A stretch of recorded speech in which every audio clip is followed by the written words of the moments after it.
Hello friends, welcome again to Our World in Focus. So we wanted to bring you up to date on what happened in between Africa and India. Exactly. So how are you doing today, Judah?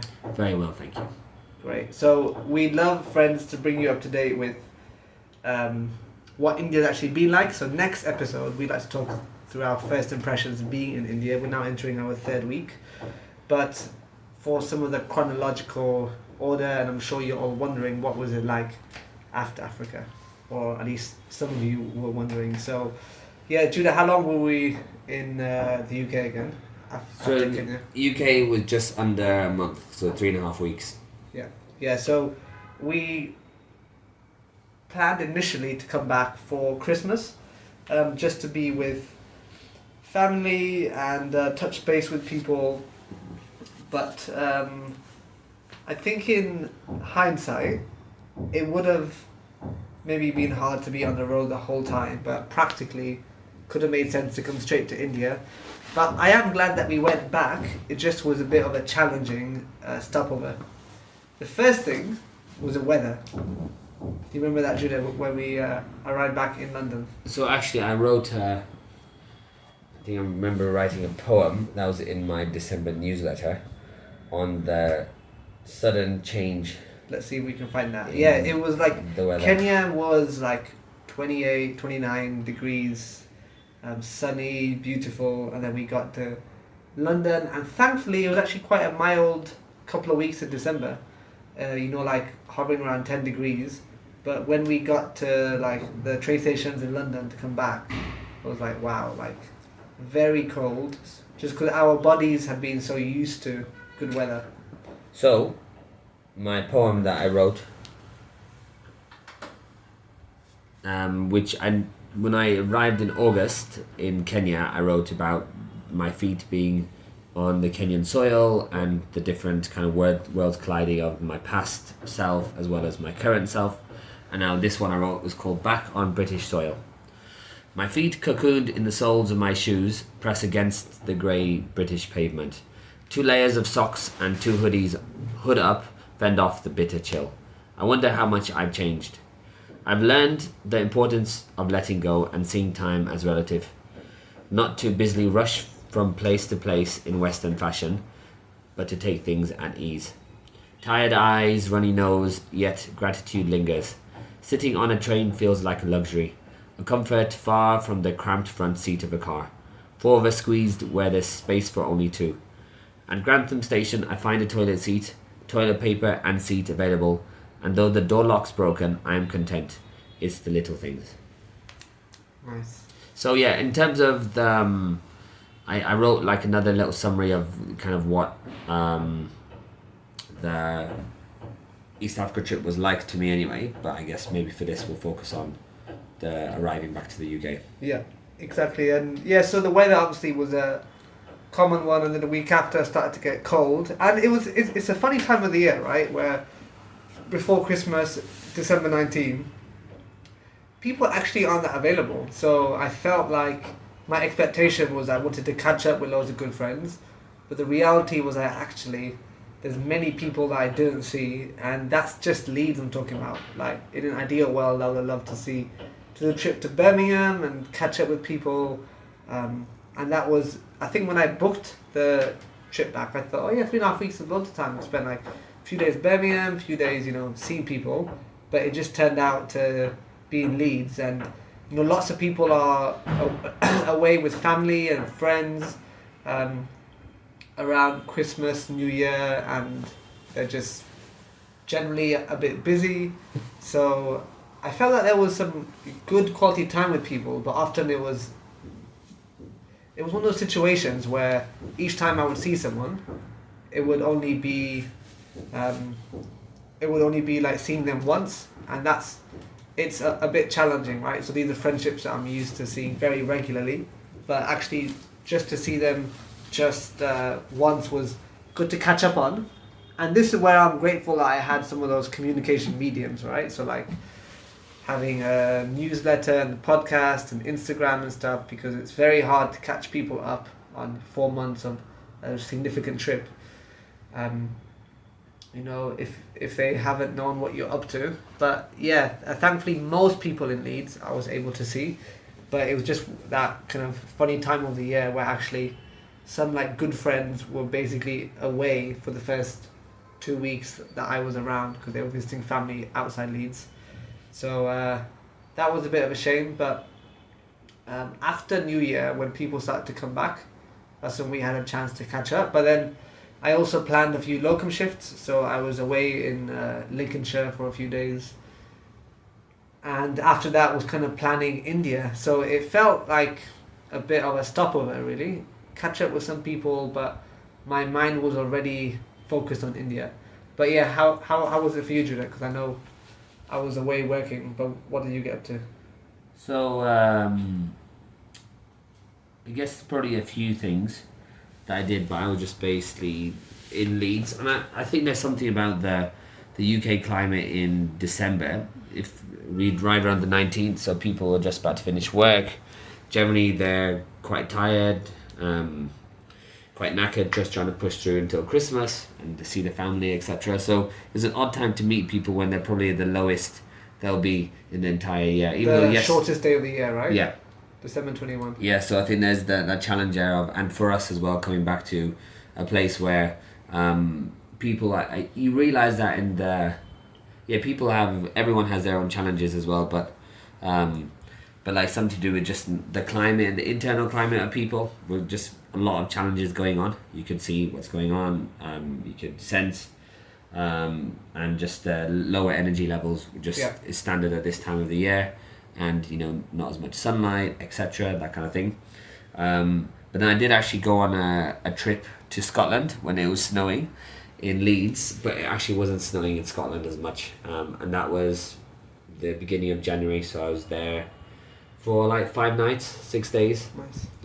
So that was good to be able to reconnect with friends, and also I basically went with my friend who got married in October, and he's Egyptian British, and he married an Egyptian lady, and so I've never really spent any time with her, so went with them and another English friend, and we had some really good conversations about cross-cultural relationships, communication, and also adjusting to new places, and so that was kind of very special.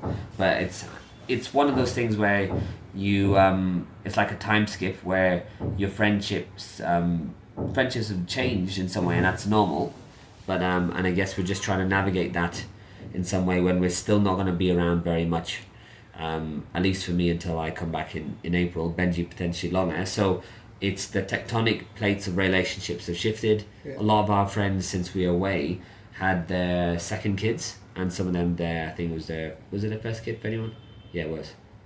There's a few people. So like maybe like 4 or 5 of our friends had kind of kids. So extremely busy, tiring time, you could say, basically. And so we saw like kind of quite a few newborns as well. And so just a lot of changes within those few months. And so I think part of it was trying to adjust from just the heavy emotional work that we'd done in East Africa and then come back to the UK. And I think the biggest challenge for me was the living situation for various different things. Maybe the lack of agency and stuff, but basically the landlord I was with, they had another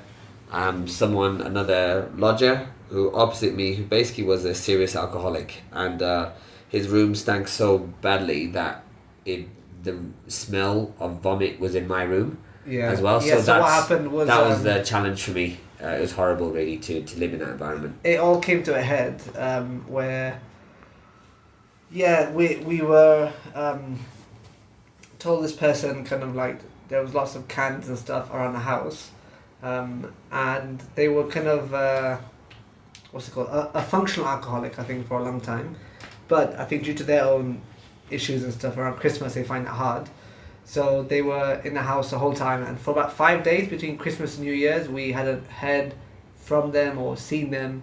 We assumed they were just nocturnal, coming down at night, but then like New Year's Eve there started to be a very horrible smell, and I think we had gradually just adjusted to it, or we were still trying to adjust back to the climate and culture. So we were like, maybe just the toilet stinks, or it wasn't the kind of cleanest house in general. But then someone else came to visit, and they smelled the rooms came from the person's room, and they kind of barged in, and the person had been soiling themselves and vomiting on the carpets, and just like a very, very horrible smell. Apparently, and I can attest to it, when they opened the door, it was like apparently like the smell of a dead person. So just the situation, it was like probably it's a good job Julia and I had kind of been used to various accommodation. This was one of the worst hostel type experiences, but obviously it wasn't supposed to be a hostel. It was supposed to be staying with good people, so that happened on New Year's Eve, and I was like, it was a very stressful thing because the house was all up in a roar, and this person, I'm like, are they even dying or whatever? But they were just in like, a deep alcoholic sleep and just a smell, and I was in quite a small room as well, and it's really cold outside, so you can't really go out and just hang out all day. And that New Year's Eve, Julia and I had spent a few weeks planning an event, because we wanted to host an event which was like reflective but also informal and cozy. So my good friend Jeffrey came up from London, and a few of the good friends from Leeds. But because of that stress of that New Year's Eve with the other lodger, and just the stress of that, my body kind of crashed. And I've noticed that a few times, interestingly, or maybe obviously, but if I go through a kind of deep emotional thing or stressful moment, my immune system crashes and I pick up illness. Like, it happened after scattering my dad's ashes in Kenya. I felt very, very unwell that night, and then I noticed it also with this guy here, and so that was a shame. It kind of spoiled even my New Year's Eve. I was just slowly kind of flu thing getting worse and worse. My nose was just constantly streaming, so I had to go to bed early. But yeah, that living situation wasn't ideal, and it was so we kind of left England feeling more stressed maybe than when we came. And like Judah said, I think just people are in a stage of life around us, but also the season, like it's the shortest sunlight hours, December 21, and then people have Christmas. But Christmas is that funny time of the year, right, where society and adverts and stuff is like a happy time, and for many people it is, but for many people, including myself, Christmas isn't a time you super look forward to. Often I find it funny, like lots of people see family members they don't even like, and they just come together, and because it's just something you're supposed to do, and they have arguments, and it was so I think it's just not the nicest time of the year in general. And it did make me realise, because we're not really close to our extended family anymore, and there's just our nuclear family. But in Kenya, the Christmas that they were doing sounded so special, actually, and people felt like family, right, by the time we left Kenya. So I actually tried to rearrange our flights, by the way, to extend past Christmas, but it was too expensive. But I think, I was just thinking, for me, all my good friends are with their family, so they're not even available to meet up. There might be some church events going on or things to help out on, but Christmas has never felt that special. And I think maybe since Dad passing, I've never enjoyed it that much. So I was thinking, actually, being away for Christmas wouldn't be that bad an idea, especially in a hot country. So who knows for the future. We can discuss our Christmas in a moment, but yeah, Judah, you were talking about your living situation, and I was just filling in when it kind of came to a head. Yeah, and I think so we had an early Christmas dinner with Mum actually on the 22nd and 23rd, and this is when the fellow lodger joined us. So we kind of had like a little family Christmas then, but then Mum was actually away on Christmas Day with other friends. So it was a bit of a strange Christmas not to be with our Mum. But what was quite nice is my Egyptian friend, he came over with his wife, his newly wedded wife, And then a Chinese friend of his came, and also an Irish friend of ours came as well. So we had like quite a multicultural Christmas day. We spent some time together, ate some food at our house. So what's quite nice is because of our for whatever reasons, and just on Christmas Day is often maybe it'll just be us as the Chandra family. Usually Mum's there, but this time it wasn't the first time in my life. I think Mum wasn't there on Christmas Day. But it was good to be able to be with other people, and that was really special in some ways. Yeah. And so we have our own tradition, but generally I really enjoy having other people around. Yeah. And for the last few Christmases, not this one, our church used to do something called Christmas Together, where we would run basically like a soup kitchen, but a Christmas meal style, and we would volunteer, our family and a few other families at church, to do this, to do that kind of thing. And this year, I think the nature of where a lot of the families are, they just got a lot on their plate at the moment, so that's why I think it didn't happen. But it was getting a larger and larger project anyway, becoming a bit more stressful compared to kind of the first year that we'd run that thing. So in general, Christmas I really enjoy having other people around, and serving basically. So just providing hosting people to stay with you, for that day, especially those who are away from family members for their own time, because we don't have wider family that we see, just for for lots of different reasons. So I think that was good to do that, and the reflection evening that Benji and I did was actually really well attended for New Year's Eve. For New Year's Eve, and that one, it's the first time we've done something like that, but to go into the new year, it gave a chance for people just to answer quite simple questions, in a group of maybe there were 8 to 10 people there. 10 people. A few arrived a bit later, so we had some food together and just questions about what were your highlights for the year, what are the biggest time wasters for the year that you had. So some really interesting discussion that came from that. And because we're Christians, we follow that faith, there was a chance basically, I think, to pray as part of it, and to go into the new year with the kind of this prayer and praise in mind. So that was a really nice thing that Benji and I did, that we would like to run again, even though it was really stressful with the lodger and all the challenges there. We were able to host something really nice in our house. Before I went to Scotland for a few days, and for me, Benji's hit him in New Year's. Generally for me, there's always a delayed hit for lots of things, and I actually started getting ill the day of my Egyptian friend's UK wedding. And basically things went downhill a bit more from there. Yeah, so Judah ended the trip with a kind of cold, and I also, I think, caught the cold off Judah, or the stress of packing and stuff. We can perhaps, maybe we can discuss at the end of this episode, Judah, about our very beginning of entering India, but maybe be interesting to see how we felt leading up to it, if we can go back to where our emotions were. I think maybe we mentioned last time that by 3 months in East Africa we were basically done. We extended our time because of Simeon's friend's wedding, and we're happy that we stayed, but kind of mentally we were like, okay, we've done what we needed to do to see the places of our dad's birth, of our childhood, and dad's memorial, that kind of stuff. And already back then I was starting to think about India, and kind of, even though things were a bit busy and stressful in the UK and I was working away, and there was practical things to do, and often my role is I do the pre-planning. I mean, it's pretty remarkable really. I'm like doing the level of planning that like people pay travel agents to do. I mean, Judah's very lucky planning, which flights to do, where to go, a rough route, hotels.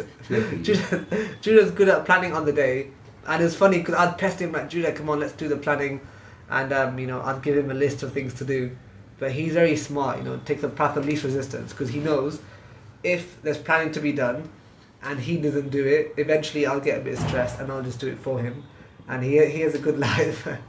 So I did some kind of planning, and but But Julio's really good, I found out, and now I don't let him escape. He's good at visas. He's really good at visas. I get a bit stressed out at getting him documents, but he's pretty nifty on computers. So we focus on practical planning, but I was really excited, to be honest, about India. And when you go into a place as well, then I found myself more interested in the history and kind of learning more about India. There was a very interesting book I read called City of Joy by Dominique Lapierre or something like that, and it's basically a book. It's kind of like a fictional but based on true characters, about a few characters that moved to a slum. I don't know if it exists nowadays, but it's called Anand Nagad, the City of Joy, which I think in like the 60s, 70s, 80s was the most congested place of humanity on earth, like a slum where it's just some of the worst of kind of human suffering. But this book really looks at the kind of the everyday life and the joys of people, and it takes you into the mind of someone who's like a rickshaw puller.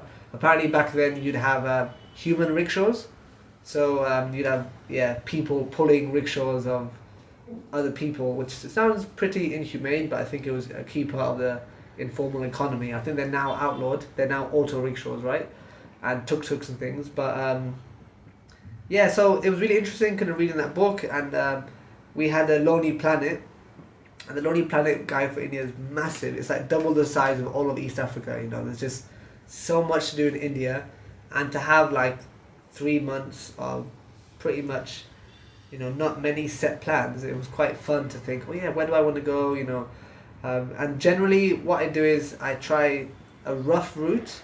I know there's some people out there that plan everything, or some people plan nothing, but really if you have a bit of a focus like us, what I do is I plan general locations, but when we're in the locations I don't plan in advance what we're going to do, right? Because you kind of see how you feel, so kind of set out a bit of a route. We wanted to spend a good few weeks in Calcutta, West Bengal, where our dad's family are, and where our dad went to university and high school, and in Punjab, a few weeks in Punjab, where our mum's family are from, and those places, to connect to the culture.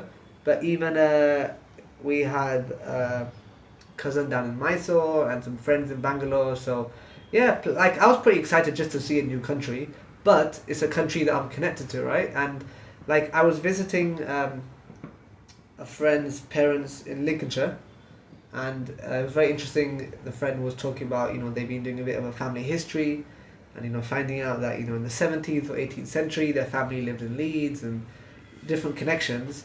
And it kind of hit me then as like, actually my mum came to England. Both my parents were born abroad, right? So I'm like, I don't know about generations, if it's I'm my 1.5 generation, because my parents were born abroad. I was born here, or second generation, but there isn't a long history in England at all, even though it's the place that I'm most connected to. But all of the history of generations and generations and generations is all in the land of India, in 2 different parts.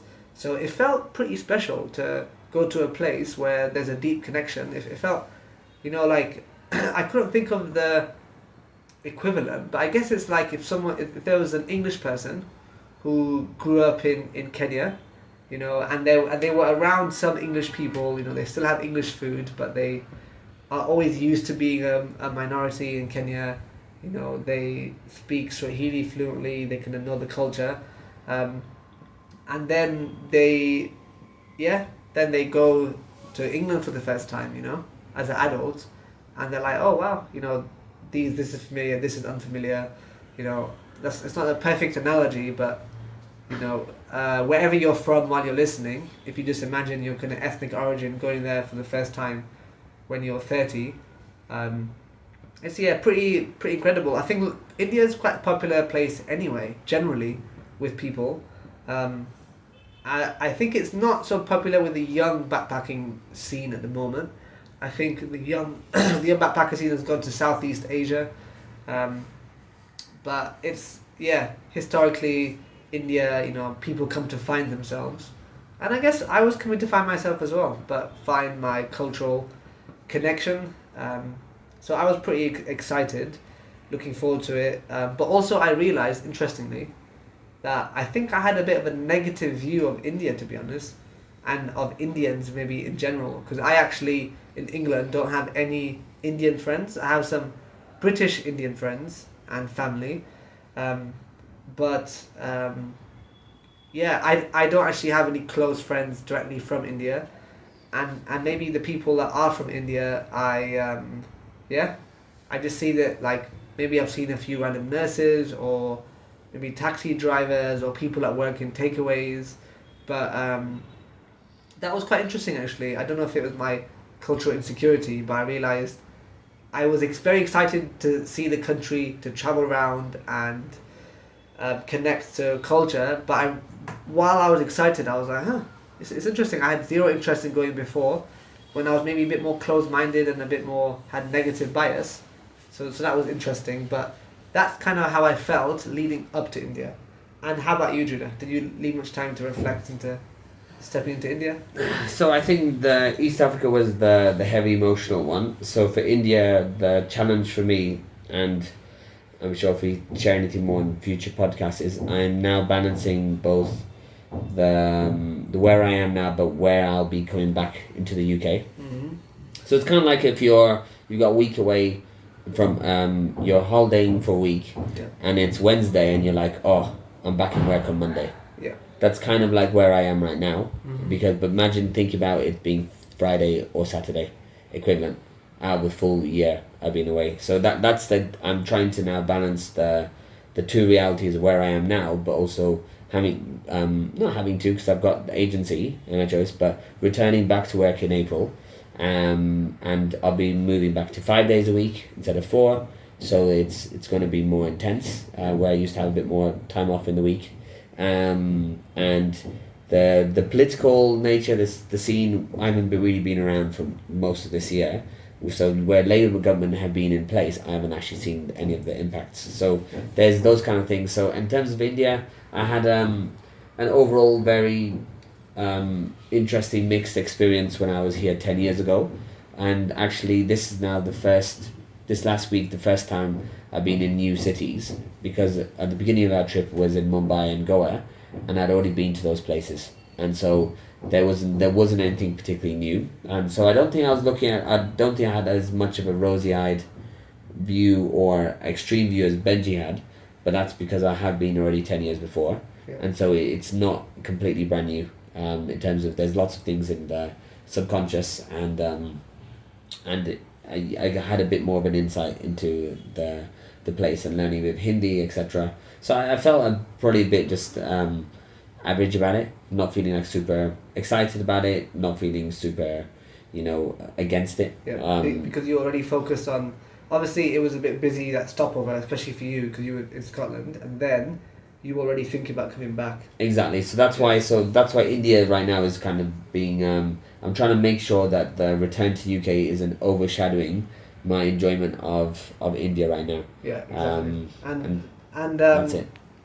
Yeah, so, and now we'll bring you up to date to where we were when we went into India. So yeah, Judah picked up this kind of cold and was very phlegmy.